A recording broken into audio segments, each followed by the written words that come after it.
Programang ito ay rated SPG. Striktong patnubay at gabay ng magulang ang kailangan. Maaaring may masiselang tema, lengguwahe, karahasan, sexual, horror o droga na hindi angkop sa mga... Nagpakilala na nga itong si Divina sa kumpanya nga ni Raymond dahil nakapag-deal na nga sila at mas mataas na nga ang posisyon nga nito ni Divina dito nga kay Charlene dahil ito ngang si Divina ay Chief Operating Officer na at ito ngang si Charlene ay itchapwera na nga sa kumpanya ni Raymond. Malakas nga itong si Divina dahil kakampi niya nga itong si Sonia, ina nga ni Raymond. Sa kabilang banda naman nga mapapahamak nga itong si Xavier dahil nga ay tinakbuhan niya pa nga ang mga kapulisan.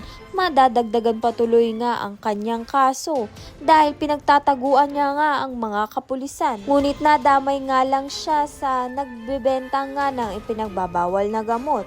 Nang makita nga siya ni Princess na nagtatago ay narinig nga ng mga kapulisan ito, kaya naman nga tinanong nga itong si Princess kung nasan nga itong si Xavier.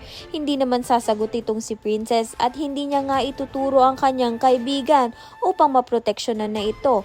Ngunit mahuhuli pa rin nga itong si Xavier at magsasama nga sila ng kanyang ina sa kulungan. Ayan at iba pa ang dapat nating pakaabangan. Maraming salamat sa iyong panonood.